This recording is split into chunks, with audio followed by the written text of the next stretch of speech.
Brown red po talaga siya.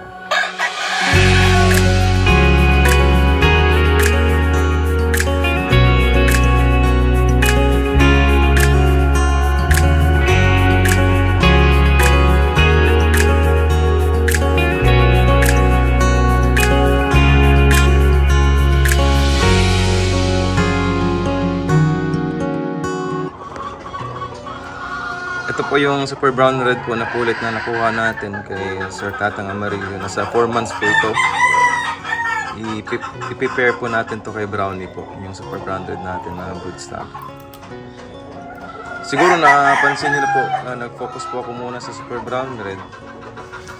Actually meron din akong sweater dito, pero for now ito yung magiging main ko po, yung super brown red. Good morning po.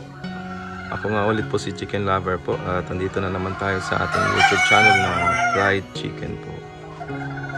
Ito po, pakita ko po sa inyo si Brownie, yung super brown red natin po from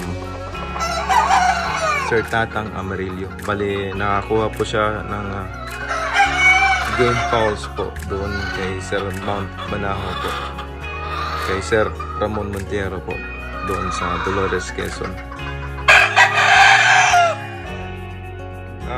Siguro by next year or next year, plano ko pong kumuha mismo doon kay Sir Montiero sa Mount Banahaw. But for now, ito po si Brownie muna yung magiging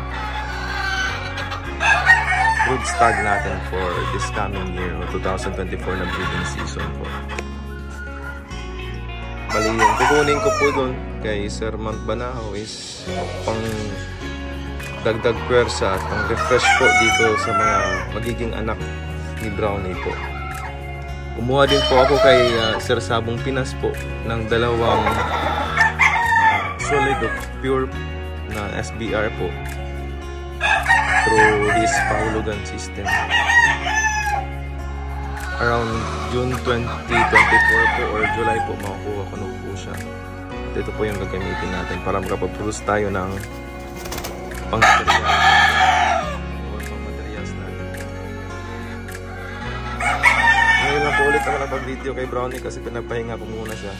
At ngayon po may ilaw na, hindi katulad nung pagdating namin na kami. So makikita nyo po yung kulay ni Brownie po. Brown red po talaga siya. Pero napansin nyo din siguro po sa ibang super brown red na merong mga madilaw po yung dito sa mga bandang baba ng gitna ng leeg tsaka ng pakpak niya po. If napansin nyo po ito si Brownie. Bale 7/8 po na super brown red po ito, tsaka 1/8 na butcher din po galing kay Sir Montiero.